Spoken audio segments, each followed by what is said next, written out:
Tänään puhumme hintavakaudesta.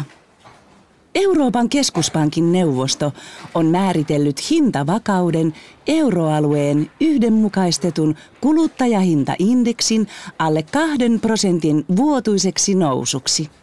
Anteeksi, voisiko tuon selittää jotenkin helpommin? Kuvittelepa ostoskori, joka on täynnä erilaisia tuotteita, esimerkiksi leipää, tomaatteja, maitoa tai vaikkapa kenkiä ja tietokoneita. Ostoskorin hintaa seurataan säännöllisesti, jolloin voidaan laskea vuotuinen hinnan nousu tai joskus hyvin harvoin hinnan lasku. Hintavakaudesta voidaan puhua silloin, kun hinnat ovat nousseet alle 2%. Ymmärsittekö nyt? Aloitetaan sitten aivan alusta. Mitä varten raha on keksitty? Jos rahaa ei olisi, meidän täytyisi käydä vaihtokauppaa. Miten leipuri maksaisi tukanleikkuusta? Hän tarjoaisi parturille leipää. Entäpä jos parturi ei haluaisikaan leipää? Miten maksaminen silloin onnistuisi? Kaikki olisi kovin monimutkaista. Siksi raha aikoinaan keksittiin, helpottamaan kaupan käyntiä. Rahan arvo ei kuitenkaan ole aina ollut vakaa. On ollut aikoja, jolloin hinnat nousivat pilviin.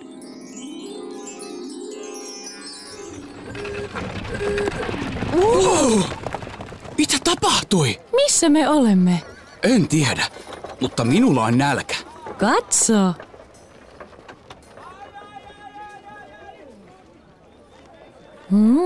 Mitähän 4 kolikolla saisi? Mikä näyttäisi hyvältä? 2 tuollaista. Niihin raasi eivät riitä. Hei, miksi nostitte niiden hintaa? Kakkojen kysyntä on kasvanut, koska ihmisillä on niin paljon rahaa, että tuotteet eivät enää riitä. Lisäksi jauhojen hinta on noussut. Minun täytyy maksaa myllärille. Polttopuidenkin hinta on noussut. Leipominen on yhä kalliimpaa. Seuraava. Ei hätää. Tarvitsette vain lisää rahaa. Hei, mahtavaa, kiitos. Uskomatonta. Hän nostaa hintoja koko ajan. Mehän emme voi ostaa täältä mitään. Tehän tarvitsette vain lisää rahaa. Ei, mutta minä tunnen sinut. Sinä olet inflaatio. Hyvin huomattu. Koska olet niin nokkela, annan kaikille käteispalkinnon. Ei, älä! Wow, tämä on loistavaa!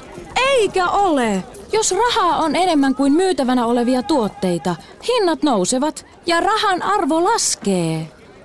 Katsokaa nyt näitä hintoja. Kala on taas kalliimpaa kuin viime kuussa. Ennen minulla oli siihen varaa, vaan ei enää. Hinnat nousevat koko ajan, mutta eläkkeeni ei muutu. Säästöjeni arvo laskee joka päivä. Aina heikoimmat kärsivät tällaisina aikoina. Tästä inflaatiossa siis on kyse. Kun se kerran pääsee vauhtiin, sitä on vaikea pysäyttää. Tuossa se taas tulee. Nyt karkuun!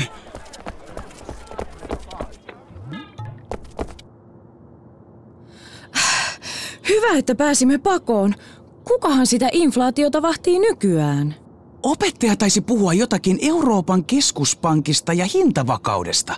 Joo, otetaanpa selvää, kun nyt olemme täällä. Anteeksi, mutta onko totta, että teidän työnne on pitää hinnat vakaina? Miten se tehdään? Kenties minä voin auttaa. Kuinka voin auttaa? Me näimme juuri inflaatiohirviön ja sen aiheuttamat vahingot. Tekö sitä pidätte kurissa? Inflaatiohirviö? Niin, se oli... Tätäkö tarkoitat? Tuoko on inflaatiohirviö? Mutta tuohan on pieni. Niinhän se on. Se on pieni, koska meidän työmme on pitää hinnat vakaina. Tavoitteemme on pitää inflaatio keskipitkällä aikavälillä lähellä 2%, mutta alle sen. Mutta miten se tehdään? Me tutkimme, kohdistuuko hintavakauteen riskejä. Teemme 2 analyysejä. Ensinnäkin seuraamme lukuisia tekijöitä, kuten talouskasvua ja öljyn hintaa. Tekijöitä, jotka voisivat nostaa hintoja lyhyellä aikavälillä.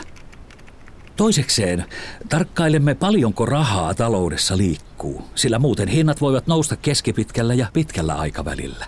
Mutta miksi? Me tiedämme, että nopean inflaation aikoina on aina ollut liikkeessä liikaa rahaa. Inflaation kiihtymisen riski kasvaisi, jos rahaa olisi liian paljon ja tuotteita liian vähän.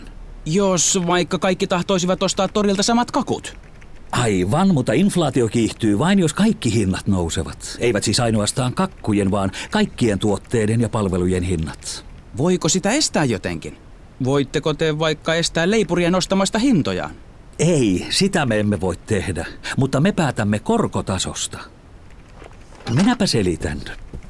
Jos otatte lainaa vaikka autoa tai jääkaappia varten, teidän täytyy maksaa korkotason perusteella laskettavaa korkoa.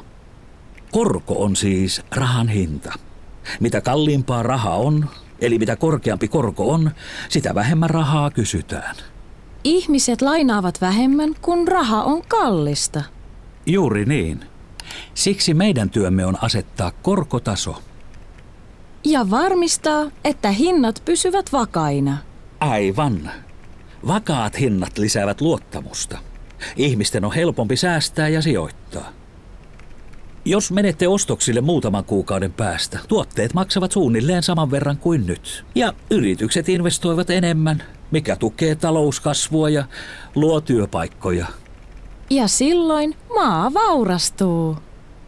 Jos tämä otus kasvaa, se voi aiheuttaa ongelmia taloudelle. Ihmiset saattavat jopa lakata luottamasta rahaansa.